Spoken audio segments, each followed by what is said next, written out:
देखो धातु के भौतिक गुण पढ़ रहे हैं। भौतिक गुण में हम पढ़ लिए हैं कठोरता, तन्यता, आघात, वर्तनीयता, धातु चमक, धात्विक ध्वनि। अब हम जैसे विद्युत का चालन कहता है, धातु विद्युत का सुचालक होती है। यानी धातु जो है, धातु विद्युत का एक बहुत बढ़िया जैसे स्रोत है कि जिस वक्त हम आसानी से विद्युत को प्रवेश कर सकते हैं, समझ गया? इसलिए उसको सुचालक बोला जाता है कि धातु में बढ़िया करंट उत्पन्न करने की क्षमता होती है, समझ गया? ये धातु जो है, अगर मान लीजिए, सुनिए, धातु जैसे मान लीजिए लोहे लीजिए, लोहा में आप जैसे बिजली का बोर्ड देखें, उसके स्विच में लोहा लगा, जिसको छुइएगा करंट लगता है कि नहीं लगता है? इसका मतलब है कुछ होकर के करंट पास कर रहा है, नहीं कर रहा है? करंट पास कर रहा है तब ना हमको स्पर्श करने के बाद हमको करंट लगा। अगर नहीं पास करता तो हमको करंट नहीं लगता। जैसे मान लीजिए यहाँ पर प्लास्टिक लीजिए, प्लास्टिक विद्युत का सुचालक नहीं होता है, क्यों नहीं? क्योंकि उस होकर के प्लास्टिक होकर के ये करंट उत्पन्न नहीं हो सकता है ना।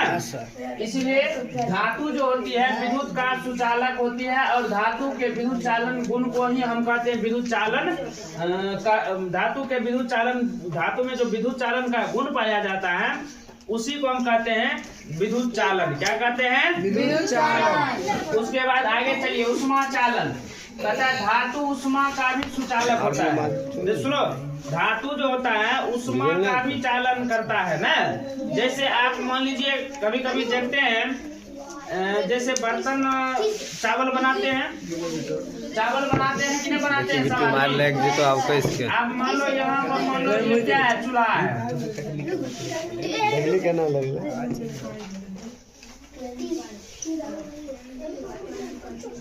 ये मान लो चूल्हा है, इसके ऊपर जैसे रख दिए बर्तन ना, जैसे डेक्ची टोकरा जिसको कहता है, वो रख दिए हैं ना।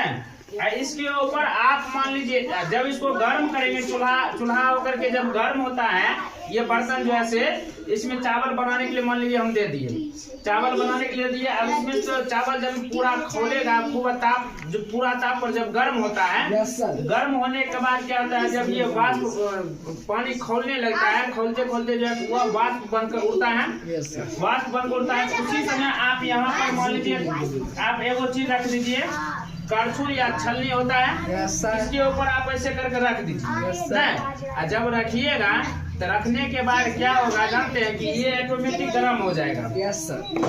छलनी रखिए या करछुल रखिए, ये जो है अपने आप क्या होगा, गर्म होगा। गर्म होगा इसको आप छुइएगा तो ये आपको हाथ में पकेगा ना, तो पकेगा। आप इसका मतलब देखिए कि धातु में भी उष्मा का चालन होता है।